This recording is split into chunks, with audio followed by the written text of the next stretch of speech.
Hello three and family, कैसे हैं आप सभी लोग। आई होप कि आप सभी लोग बढ़िया होंगे और आप सभी को बढ़िया होना भी चाहिए। मुस्कुरा रहा हूँ का मतलब ये नहीं है कि कम नहीं है। रोएं विलखें और झुक जाएं इस दुनिया के आगे, अरे गाले वो हम नहीं हैं। तो वही है कि भाई यूट्यूब के कांड के बाद अपने लगे पड़े हैं और मेरे तो बहुत ज़्यादा लग गए हैं। काफ़ी सारे लोगों ने कहा था कि जो ब्लॉग का चैनल है उसे ज़रूर बना लेना और हम सपोर्ट करेंगे। हालांकि काफ़ी सारे लोगों में क्या ही था यार, 180 200 प्लस तो लोग ही थे जब तुम लोग ये सब देख रहे हो, 200 300 के समथिंग। बट ठीक है यार, ठीक है। जब एक चैनल गया, दो गया, तीसरा आ गया है। बट होप सो कि ब्लॉग वाला नहीं जाएगा, क्योंकि यार मैं उसमें अपने खेत खलियान डालूंगा तो क्या ही, तुम यूट्यूब तो कॉपीराइट नहीं मारेगा, बस उसमें अपना सपोर्ट दिखा देना है ना, ठीक है। आओ चलते हैं एपिसोड की तरफ। और हाँ, गेमिंग चैनल पे लाइव आता हूँ यार मैं, तो वहाँ आया करो ना यार, अपन लोग कम से कम दरबार ही कर लेंगे वहाँ पे। तो एपिसोड जो है वहीं से शुरू होता है। तो इस एपिसोड की स्टार्टिंग में हम देखते हैं कि वो लड़की काफी झुंझला रही होती है और ये कह रही होती है कि ब्रदर, पर वो स्टार सील तो हमारी थी। लेकिन जैसे तैसे उसका भाई उसे समझाते हुए कहता है कि देखो, हम उन लोगों से नहीं लड़ सकते। साफ तौर पर कहे भीड़ू लोगों, तो ये जो बंदा था जिसने ये स्टार सील छीनी थी वो लुओ युआन था। और लुओ युआन जैसे पावरफुल बंदों से अगर तुम्हें बात करनी है तो घूसे मुक्के और लातों से ही कर सकते हो, बाकी तुम नहीं कर सकते। लगभग कुछ टाइम के बाद ये जो हॉल में बैटल चल रहा था वो शांत हो गया होता है। लगभग हॉल में जितनी भी पपेट थी मार दी गई थी। यहाँ पे लुओ युआन को जो कि पेंटागोनल और ट्रायंगुलर स्प्रिट सील मिली थी, उसके अलावा एक डायमंड स्प्रिट सील भी अपेयर हुई थी। और लकीली वो स्प्रिट सील मिली थी मुरोंग जियो जियो को, जिससे वो काफी खुश हुई थी। अब क्योंकि सारी पपेट डिस्ट्रॉय हो गई थी तो लोगों को आगे का रास्ता भी दिखाई देता है, क्योंकि इन पपेट ने ही आगे का रास्ता कवर कर रखा था और तुम्हें अगर आगे जाना था तो तुम्हें इन पपेट्स को मारना ही पड़ता, यही ऑप्शन था। हालांकि सामने जो रास्ता था वो एकदम क्लियर और साफ लग रहा था, लेकिन किसी ने भी आसानी से उसमें चलने की हिम्मत नहीं की थी, क्योंकि किसी को यकीन नहीं था कि ग्रेट एम्परर ने इसमें कोई ट्रैप नहीं बिछाया होगा। तभी seven glory chamber of commerce का जो गोंग कोई होता है वो चुपचाप गोंग वैंग सान के पास आकर कहता है, ब्रदर गोंग, क्या सोच रहे हो यहाँ पे। जो देखकर गोंग वैंग सान कहता है, ब्रदर को, पिछली बार हम जब मिले थे ना, आप उससे ज्यादा बेशर्म हो गए हैं। आप यहाँ की हर एक बात पूछने के लिए मेरे पास आ रहे हैं। क्या आपको लगता है कि मैं यहाँ पे हर बार आता रहता हूँ, मेरी नानी का घर है के। तभी कौन कोई कहता है, अरे ब्रदर, ग्रेट स्ट्रेंथ वाले लोगों के पास हमेशा ही ज्यादा बड़ी रिस्पॉन्सिबिलिटीज होती हैं। अब आप इतने परफेक्ट फॉर्मेशन मास्टर है, तो अगर आसपास कोई भी फॉर्मेशन है जो ट्रैप है तो आपको सबसे पहले ही पता चलेगा ना, तो आपसे नहीं पूछूंगा तो किससे पूछूंगा। जो सुनकर गोंग वैंग कहता हो, तब तो मेरी चापलूसी कर रहे हो। ठीक है, फिर भी मैं देख लेता हूँ। गोंग इस पल एकदम हैरान रह गया था। हालांकि उसका असल में इरादा गोंग वैंग सान को आगे भेजकर इंटरेस्ट गेट के अंदर स्प्लिट एरे के बारे में जानने का था, पर उसे उम्मीद नहीं थी कि यह बंदा इतनी आसानी से मान जाएगा, क्योंकि गोंग वैंग सान नॉर्मल पर्सन से एकदम अपोजिट लग रहा था यहाँ पे। हालांकि ये बंदा तुरंत ही आगे की तरफ दौड़ते हुए जाता है और कहता है, ब्रदर कॉन्ग, मैं आपको अकेले जोखिम कैसे उठाने दे सकता हूँ। ये कॉन्ग आपके भाई के तौर पर आपके साथ चलेगा, सुख में दुख में हम साथ रहेंगे। जो देखकर कॉन्ग वैंग सान तुरंत ही कहता है, क्या तुम्हें यकीन है। जो सुनकर तो कॉन्ग कुई की जो धड़कनें होती है ना, वो थोड़ा तेज हो जाती है। गोंग वैंग सान का ये शांत चेहरा उसे थोड़ा सा डरा हुआ रियलाइज करा रहा था कि कुछ तो है जो ये बंदा छिपा रहा है या कुछ पका रहा है। तभी गोंग वैंग सान कहता है, कोई बात नहीं, चलो चलते हैं, मेरे पीछे आओ। ये सुनकर कॉन्ग कुई को थोड़ा रिलैक्स महसूस हुआ कि शायद गोंग वैंग सान भी अलर्ट रहना चाहता है और इसीलिए उसे भी उसके साथ की जरूरत होगी। अब तक जो हॉल में आराम कर रहे थे कल्टीवेटर या अपनी चोटें रिकवर कर रहे थे, उन लोगों ने भी गोंग वैंग सान को देख लिया था। और क्योंकि ये गोंग वैंग सान की फॉर्मेशन पावर को पहले ही देख चुके थे, इन्हें उस पर कोई भी शक नहीं था। उन्हें पूरे यकीन था कि अगर आसपास कोई भी फॉर्मेशन होगी तो गोंग वैंग सान उसे देख लेगा। तो कुछ पल के लिए सभी अपनी सांसें रोककर बस रिजल्ट का वेट करते कि क्या मिलता है इन्हें। धीरे धीरे देखते देखते कॉन्ग कुई और गोंग वैंग सान नजरों से ओझल हो जाते हैं। जो देखकर जियाओ चैन तुरंत ही कहता, घटिया चालें, क्योंकि उसने गोंग वैंग सान के चेहरे पर कुछ चेंजेस देखे थे, लेकिन जब वो चला गया तो ऐसा लगा नहीं जैसे कोई फॉर्मेशन है या कोई ट्रैप है, क्योंकि काफी इजीली वो चला गया था। तभी लेंजुर कहती है, गोंग वैंग सान एक ऐसा पर्सन है जिसे अपने टैलेंट पे पूरा यकीन है और काफी प्राउड भी है। तभी जियाओ वाई कहता है, क्या आप लोगों ने ध्यान दिया, बूचांग यहाँ पर नहीं है। जिस पे जाओ चेन चढ़ाते हुए कहता है, तुम्हारा क्या मतलब है, उसे यहाँ होने या ना होने से हमें क्या फर्क पड़ता है। तभी जियाओ वाई अपनी नजरें लेंजुन की तरफ मोड़ देता है, जो देखकर जाओ चेन कहता है, मुझे इग्नोर कर रहा है, क्या तुम मुझे नजरअंदाज कर रहे हो। तभी लैंजुन कहते, मैं समझ गई, ब्रदर जियाओ कुई के कहने का मतलब है, हमें जियाओ वाई के कहने का मतलब है कि गोंग वैंग सान ने न केवल उस बैरियर को तोड़ा, बल्कि उसने अपने किसी पर्सनल रीजन के कारण जो बूचांग है उसे बाहर रखा और अंदर नहीं आने दिया। बाकी सबको अंदर आने के लिए उसने अलाउ किया। जिस पे जियाओबाई कहता है, प्रिंसेस, मैं एज्योर सन टेम्पल से जियाओबाई हूँ, ना कि ब्रदर जियाओबाई। जो देख कर लैन यून कहती है, मैं तुम्हें पहचानती हूँ, लेकिन तुम्हारा और जियाओ चैन का सरनेम एक ही है, इसीलिए मैं तुम्हें ब्रदर जियाओ नहीं कह सकती हूँ। मैंने यांग काई को तुम्हें जियाओ बाई कहते हुए सुना था, इसीलिए मैंने तुम्हें ब्रदर जियाओ बाई कहना ठीक समझा। क्या तुम्हें यह पसंद नहीं आया? जो देखकर जियाओ बाई कहता, नहीं नहीं, ऐसा कुछ भी नहीं है, बहुत अच्छा नाम है। यहाँ से निकलने के बाद उस कमीने के मुंह में पिघला हुआ लोहा डाल दूंगा मैं। तभी जियाओ चैन कहता है, प्रिंसेस, अगर हम यहाँ पे और देर करेंगे तो सभी लोग आगे निकल जाएंगे, हमें भी चलना चाहिए। लेंसुन सिर घुमाती है तो देखती है सभी लोग गायब हो गए, तो कहती है चलो। जियाओ बाई ने भी मुरोंग जियाओ जियाओ की तरफ इशारा करते हुए अपनी मूवमेंट टेक्निक को एक्टिवेट करके आगे बढ़ना शुरू कर दिया था। सीन शिफ्ट होता और हमें यांग का ही दिखाई देता, जो चिल्लाते कहता, ओह यहाँ पे एक ट्रैप है। एंट्रेंस गेट में एंटर होते यांग का एक ट्रैप में फंस गया था। उसके सामने का पूरा सीन बदल जाता है और हमें एक हरी भरी वैली दिखाई जाती है, घास का मैदान, जो देखने पे काफी समृद्ध और उपजाऊ लग रहा था। खतरे का कोई नामो निशान नहीं था। ऊपर आसमान नीला, जिस पे सफेद बादल, ऊपर दूर दूर तक देखा जाए तो हरा भरा मैदान। यहाँ कोई तुरंत ही कहता है ये एक एल्यूजन फॉर्मेशन होनी चाहिए। यहाँ के सामने का सीन देखकर बिल्कुल हैरान नहीं था, क्योंकि उसे उम्मीद थी कि ऐसा कुछ तो यहाँ पे होगा ही। और ऐसा इसलिए था क्योंकि यहाँ पे एंटर होने वाला सबसे पहला पर्सन गोंग वैंग सान था। आखिर उसने बूचांग को नहीं छोड़ा, तो फिर वो बाकी लोगों के लिए नॉर्मल कैसे रह सकता है? ये बंदा काफी सातिर दिमाग का है। गोंग क्वी ने जब उसे इसे चेक करने के लिए कहा था और गोंग वैंग सान एग्री हो गया था, तो यांग काई को कुछ शक हुआ था। उसे यकीन था कि गोंग वैंग सान का कैरेक्टर उतना अच्छा नहीं है जितना कि यह दिख रहा है। आखिरकार कोई भी पर्सन अपने से ज्यादा प्रॉफिट दूसरे को नहीं होने देना चाहता, और इसके लिए वो सबसे पहले खुद को रखेगा। और ये ग्रीड है, जो कि नॉर्मल ह्यूमन नेचर है। हालांकि सबसे बड़ा सवाल अभी भी यही था कि ये जो फॉर्मेशन था, एल्यूजन फॉर्मेशन, ये गोंग वैंग सान ने बनाया है या फिर एल्यूजन एम्परर ने? क्योंकि अगर ये पहला मामला है तो इसे संभालना आसान है, क्योंकि इतने कम टाइम के अंदर गोंग वैंग सान भले ही कितना ज्यादा परफेक्ट फॉर्मेशन मास्टर हो, उसने ये फॉर्मेशन अगर बनाई है तो ब्रेक करना इजी होगा। लेकिन अगर फ्लोइंग टाइम ग्रेट एम्परर ने इसे बनाया है तो डिस्ट्रॉय करना मुश्किल होगा, और हो सकता है कि ये उम्मीद से ज्यादा टेरिफाइंग हो। साथ ही साथ गोंग वैंग सान आराम से इसके अंदर चला गया था, तो ऐसा भी हो सकता था कि शायद गोंग वैंग सान इसे महसूस न कर पाया हो और वो भी इस एल्यूजन फॉर्मेशन के धोखे में आ गया हो। सबसे बुरी सिचुएशन में एल्यूजन फॉर्मेशन का रिजल्ट यही हो सकता है कि लोग अपने सेंसेस खो के हो सकता है इसी में फंसे रह जाएं पूरी लाइफ के लिए। यहाँ के अपने आप को शांत करता है, गहरी सांस लेते हुए कहता है, मुझे यकीन है ये गोंग वैंग सान की ही एक चाल होगी। अगले ही पल आंखें खोलता है और उसकी जो लेफ्ट आई थी वो गोल्डन कलर की साइन होने लगती है। जैसे जैसे आंखें ने इस गोल्डन लाइट को चारों तरफ फैलाया था, जो सारे एल्यूजन्स को ब्रेक कर सकती थी और व्हाइट के क्रॉस देख सकती थी, यांका के चेहरे पर स्माइल आ जाती है।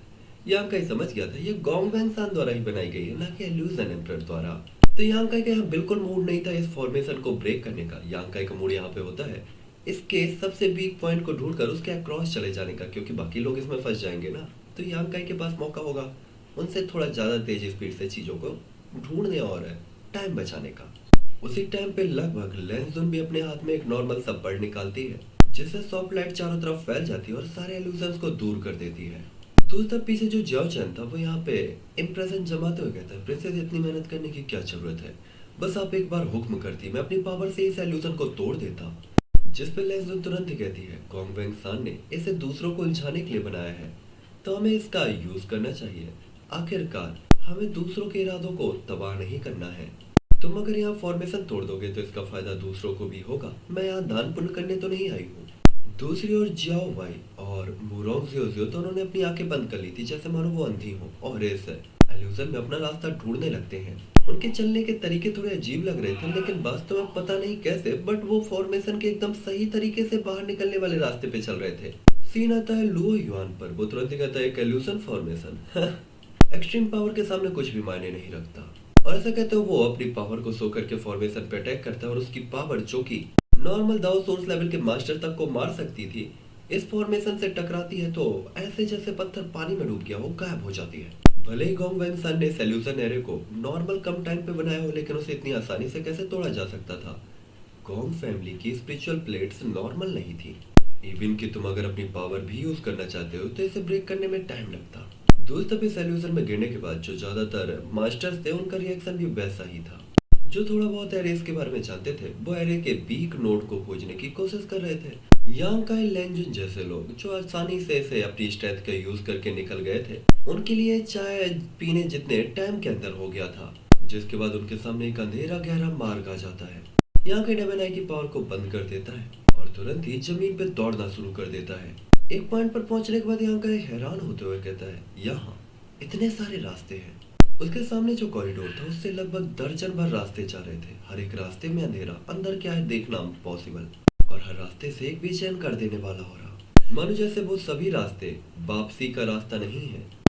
तुम जाके लौट नहीं सकते या पीछे नहीं मुड़ सकते, क्योंकि यहाँ इतने सारे रास्ते थे का मतलब है कि कुछ सेफ थे और कुछ खतरनाक थे। पर कौन सेफ है और कौन खतरनाक वो किसी को नहीं पता। हालांकि जिस पल यांग काई फॉर्मेशन से बाहर निकला था उसी पल लैंजोन और जाओ चैन भी बाहर निकले थे और उसने यांग काई की जाती हुई पीठ को देखा था, जिस पे लैंजोन कहती है, कोई मुझसे भी तेज था। जाओ चैन जो कि लैंजोन से एक स्टेप पीछे था, वो ये देख नहीं पाया था कि कौन गया, इसीलिए वो कहता है कौन। तभी लैंजोन कहती है कुछ भी नहीं। पीछे मुड़कर देखने पर अभी वो 10 कदम ही चले थे, लेकिन कोई भी नहीं दिखाई दे रहा था, यानी कि सभी इल्यूजन फॉर्मेशन में फंसे थे। और कोई सोच सकता था कि इल्यूजन फॉर्मेशन कितना पावरफुल है। कुछ ही देर बाद दोनों उसी चौराहे पर पहुंचते हैं जहां पे यांग काई पहुंचा था। उन्होंने लैंजोन और जाओ चैन ने यांग काई द्वारा चुने गए रास्ते से एकदम अलग रास्ता चुना था। किसी का भी कमेंट आया कि मैंने जो मेंबरशिप लिया उसका वास्ता देखो यार, जो तुमने मेंबरशिप ली है वो जो मेरा रेमिटेंस जनरेट हुआ था, जो सैलरी आनी थी वो अब नहीं आएगी और उससे कट के तुम लोगों को वापस रिटर्न कर दिया जाएगा कुछ टाइम के बाद। मे भी जिन लोगों ने पिछले चैनल की मेंबरशिप ली हुई थी उन्हें भी पता होगा कि उनका रिटर्न आ गया होगा। ऐसे ही होता है, जब सैलरी आने वाली होती है तो यूट्यूब मिडिल फिंगर दिखा देता है। खैर, दिल छोटा नहीं करते, बहुत बड़ा है हमारा। यहाँ के कॉरिडोर्स में बीच बीच में थोड़ा थोड़ा पत्थर लगे हुए थे जो चमक रहे थे, जिनसे जो लाइट थी वो चारों तरफ फैल रही थी और यहाँ पे पूरा अंधेरा नहीं था। यहाँ गए भी ज्यादा दूर नहीं चला था कि उसके कानों में एक अजीब सी आवाज आती है, हल्की फुल्की लड़ाई झगड़े की आवाज। हवा में हल्की सी खून की स्मेल भी बिखरी हुई थी। चौंक कर यहाँ के अपने डिवाइन सेंस को फैलाता है और एक को छिपा लेता है और धीरे धीरे आगे बढ़ना शुरू कर देता है। कुछ देर बाद यहाँ के एक छोटे से हॉल में पहुंच गया था, जो कि पहले वाले हॉल से थोड़ा छोटा था, लेकिन बहुत छोटा नहीं था। कमरे के अंदर ज्यादा कुछ यांग काई को अजीब दिखता भी नहीं। सिर्फ एक लौती चीज जो अजीब होती है वो होता है एरिया के बीचों बीच बना एक पूल, जो कुल मिला के कुछ मीटर का होता है गहराई और चौड़ाई में। जिसके बाद यहाँ के लेफ्ट साइड पर एक लंबी मेज दिखता है जिस पर 2 फ्रूट रखे हुए थे। यह बताना इम्पॉसिबल था कि फ्रूट कितने टाइम से रखे थे, लेकिन लॉन्ग टाइम तक रखे होने के बाद भी ये एकदम ताजा दिख रहे थे। इवन कि इनसे एक प्यारी सी स्मेल आ रही होती है। फ्रूट बहुत बड़े नहीं थे, मुट्ठी के आकार के थे और आड़ू जैसे दिखते थे, जिसे देखते ही मुंह में पानी आ जाए। यहाँ के तुरंत ही कहता है ये तो फ्लोइंग टाइम फ्रूट है।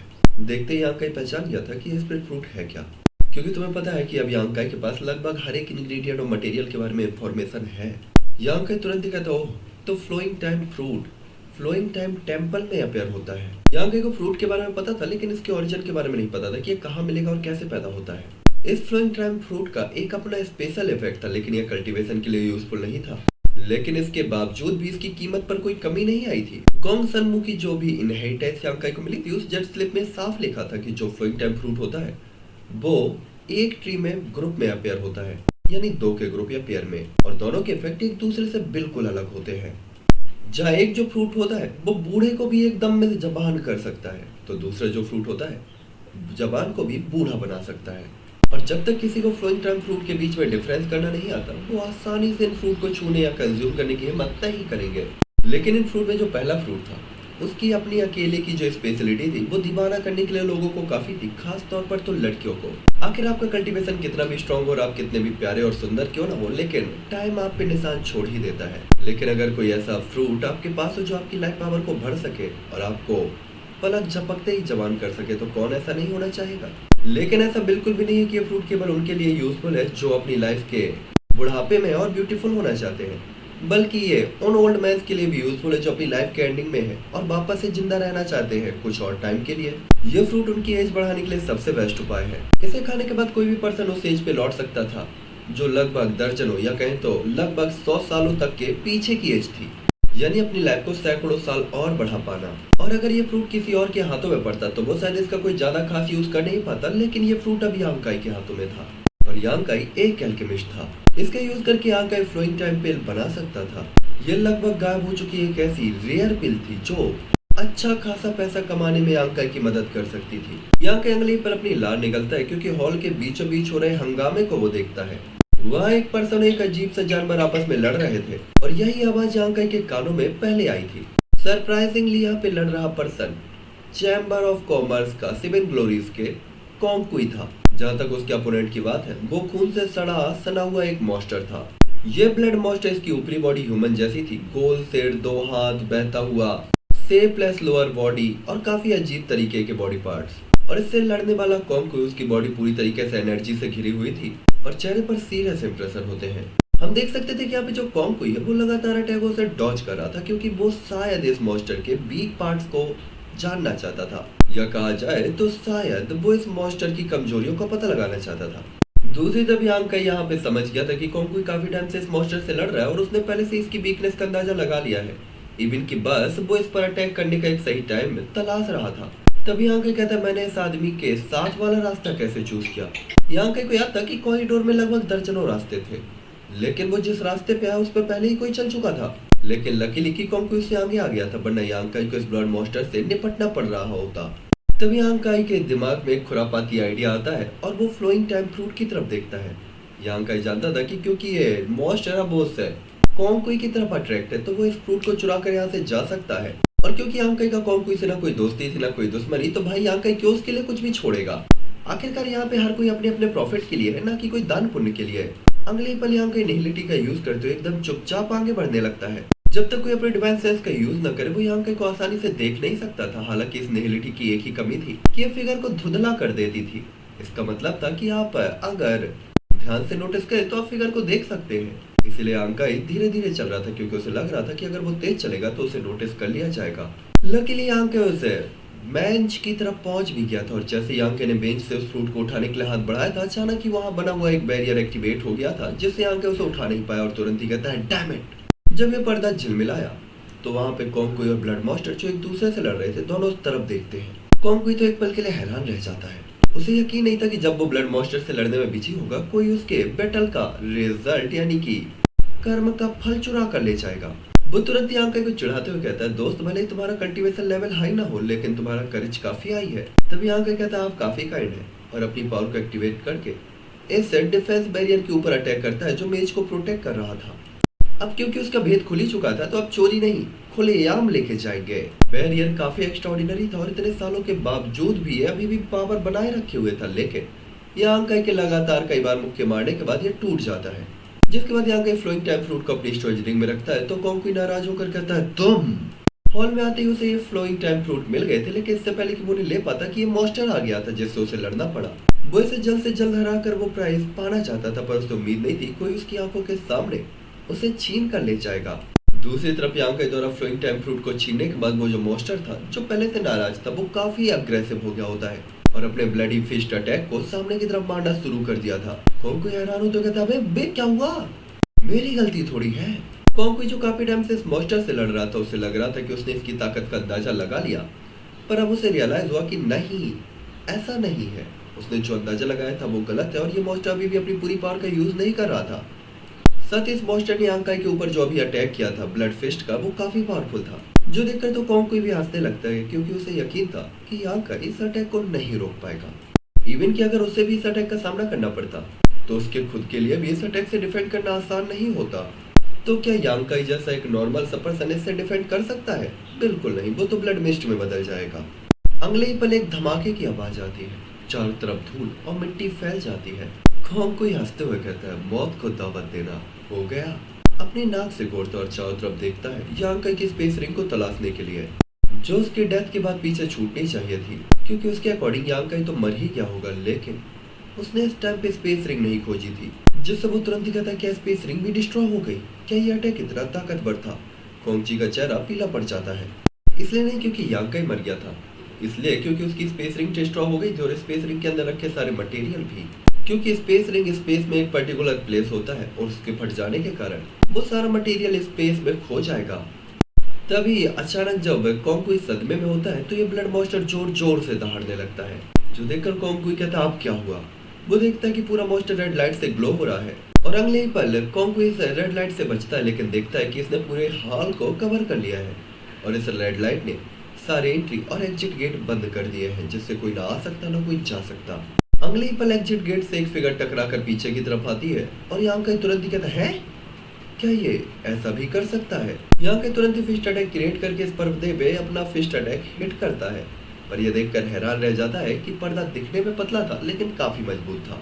हवा में तैरता हुआ कोंग यांकाई को देखकर हाँफते हुए कहता है, तुम, जैसे मानो कोई भूत देख लिया हो। और तुरंत ही कहता है, क्या तुम मर नहीं गए थे?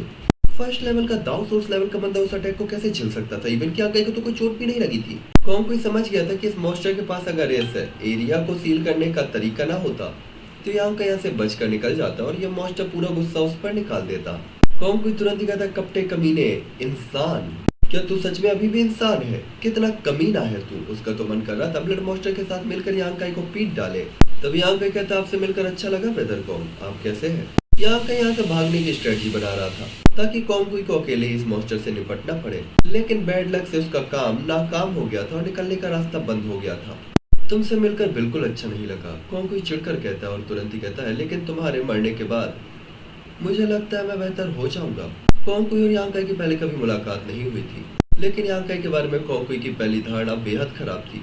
कोंग को लगा कि यांकाई एकदम कमीना और नीच आदमी है, इसलिए उसने यांकाई को कोई तवज्जो नहीं दिया था और यांकाई को इस बात का कोई अफसोस भी नहीं था। उसने बस स्माइल करते हुए कहा, ब्रदर कोंग को इतना परेशान होने की जरूरत नहीं है, हम घर पर अपने माता पिता पर और बाहर अपने दोस्तों पर ही डिपेंड रहते हैं। तभी कोंग कहता है, दोस्त, तुम्हारा दोस्त कौन है? तभी यांकाई ब्लड मॉन्स्टर से डॉज करता है, क्योंकि अब उसके पास फ्लोइंग टाइम फ्रूट थे तो मॉन्स्टर का टारगेट प्राइमरी यांकाई ही था। और नो डाउट कि ब्लड डेमन काफी पावरफुल था, लेकिन यांकाई के पास पावर ऑफ स्पेस थी तो ये यांकाई का कुछ बिगाड़ नहीं पा रहा था। मॉन्स्टर के अटैकों से डॉज करते हुए यांकाई चिल्लाकर कहता है, ब्रदर कोंग, क्या आप ऊपर आकर इस ब्लड मॉन्स्टर को मारने में मेरी मदद नहीं करेंगे?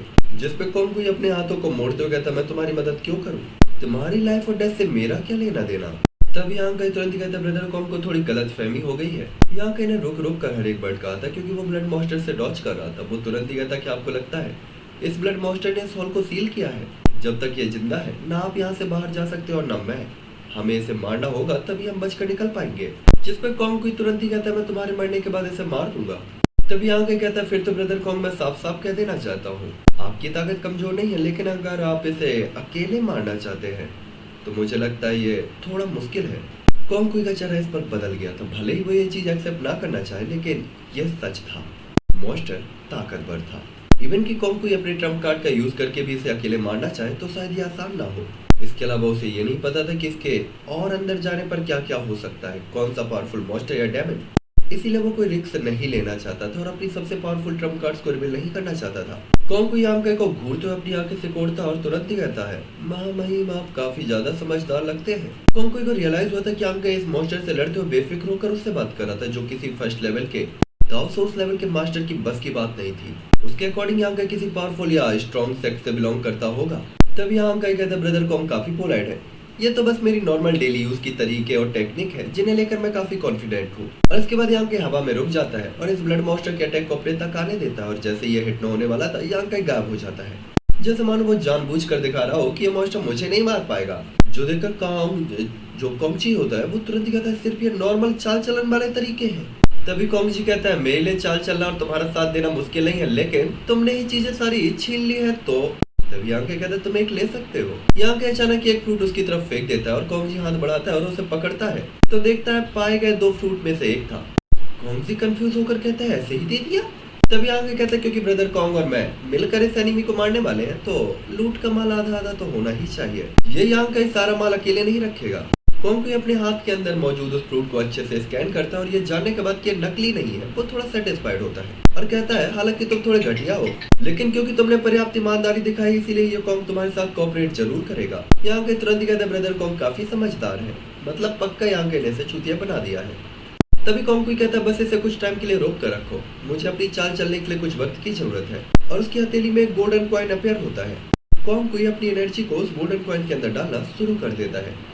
ये देखकर यांकाई को ये पता नहीं था कि कोंग किस टाइप के हिडन टेक्निक को यूज करने वाला है। बस इतना पता था कि इससे इस अजीब गोल्डन कॉइन का जरूर कोई ना कोई रिलेशन होना चाहिए। और कोंग के सीरियस इंप्रेशन को देखकर ये भी तय था कि यह अटैक कोई अनइमेजिनेबल स्ट्रॉन्ग अटैक ही होगा।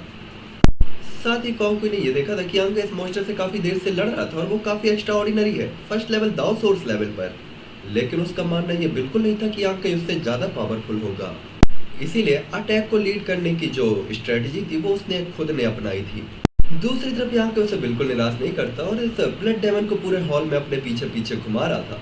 जब ये पीछे रह जाता तो यांकाई थोड़ा रुकता कि आ जा नजदीक, और जैसे ये नजदीक आता यांकाई फिर आगे चला जाता। ऐसा लग रहा था ये ब्लड डेमन भी अब काफी चिड़चिड़ा हो गया था और काफी अजीब इसे फील हो रहा था कि वो यांकाई को बांध नहीं पा रहा, जिससे काफी गुस्से में भी था। अगले पल ये रुकता है और अपनी नजरें यांकाई से हटाकर कोंगकुई की तरफ देखता है। इसकी आंखें लाल होती हैं और अचानक ही पूरी जायंट बॉडी एक ब्लड बॉल में कंडेंस होकर कोंगकुई की तरफ बढ़ने लगती है।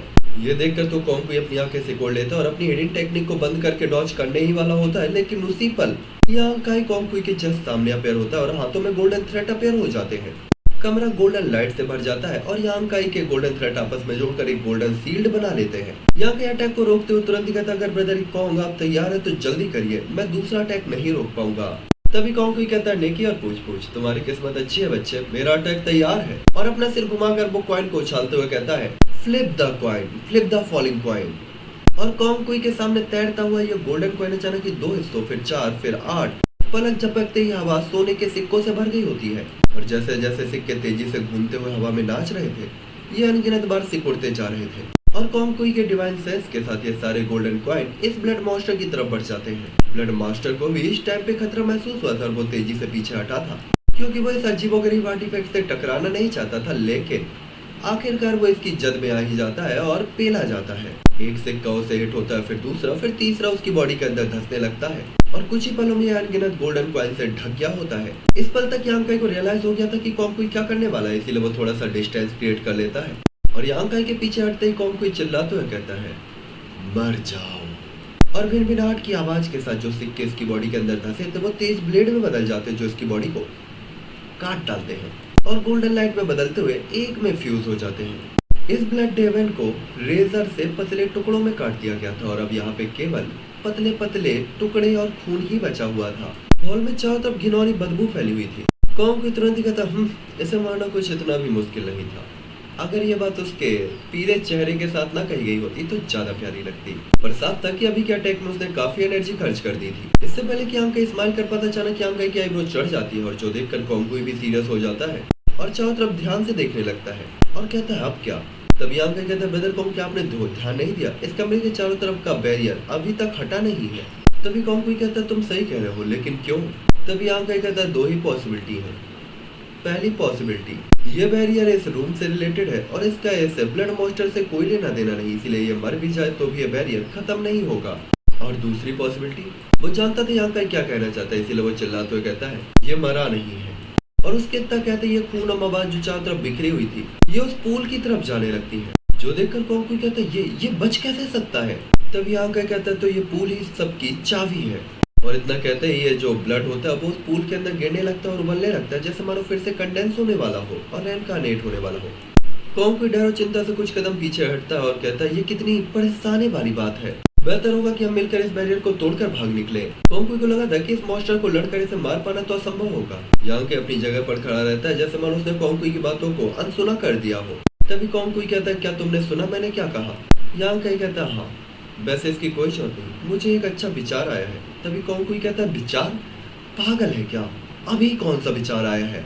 लेकिन यांकाई कोई जवाब नहीं देता, बल्कि उस पूल के पास आकर अजीब तरीके से अपने हाथ को फैलाते हुए कहता है, जादू की झप्पी, सी अब्सॉर्बिंग डिवाइन आर्ट। जो देखकर कोंगकुई तुरंत ही कहता है, क्या बकवास कर रहे हो? उसके नॉलेज के according see absorbing divine art जैसी कोई भी आर्ट एग्जिस्ट ही नहीं करती, तो इसका मतलब क्या था? ये कौन सी टेक्निक है? एक ही मतलब हो सकता है कि ये यांकाई द्वारा बनाई गई कोई हिडन आर्ट होगी और इस लेवल के साथ अगर इसने बनाई है तो बेकार और यूजलेस ही होगी। फर्स्ट लेवल था, सोर्स लेवल का बंदा क्या ही बना सकता है? लेकिन अगले ही मोमेंट यांकाई के हाथों में ये पूरा का पूरा ब्लड सी समाने लगता है और गायब होने लगता है। ब्लड पूल उभर रहा था, जैसे वो रजिस्ट करना चाहता हो, लेकिन क्योंकि ये रेनकार्नेट नहीं हो पाया था ब्लड मॉन्स्टर, वो रजिस्ट नहीं कर पाता और यांकाई की हथेली में समा जाता है। दूसरी यांकाई की हथेली से तो एकदम स्ट्रॉन्ग ऑरा रिलीज हो रहा था, जिसे देखकर काफी ग्लोरियस महसूस हो रहा था। कोंगकुई तो हक्का बक्का छक्का रह गया होता है।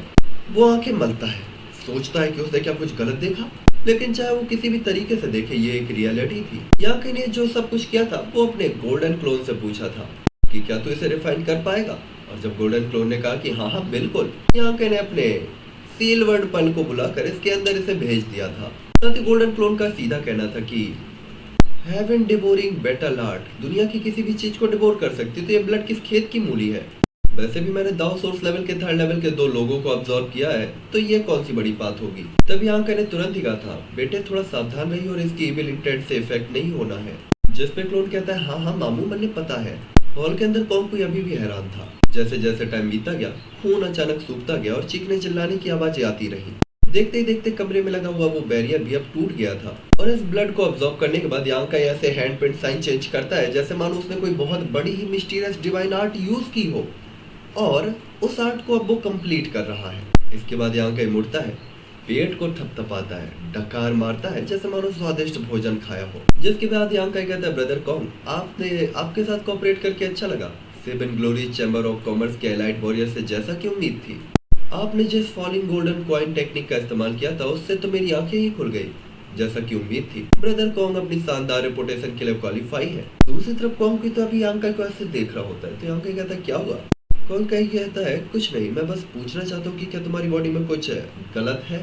तभी यांका कहता है, नहीं कुछ भी नहीं। और यांका ऐसा कहते हुए आगे बढ़ता है, तो कॉन्ग को कहता है, मेरे पास मत आओ, बस वहीं खड़े रहो। तभी यांका कहता है, ऐसा लगता है ब्रदर कॉन्ग को साफ सुथरी चीजें काफी पसंद है। जिस पे कॉन्ग कहता है, इसका तुमसे कोई लेना देना नहीं। जो देख कर यांका कहता है, जैसी आपकी मर्जी, बस मैं आपको यही कहना चाहूंगा कि वो जो फ्रूट आपको मैंने दिया है उसे किसी अच्छे एक्सपर्ट से दिखा लीजिएगा और ध्यान से स्कैन करा लीजिएगा। लापरवाही में उसे सॉलो मत कर लीजिएगा।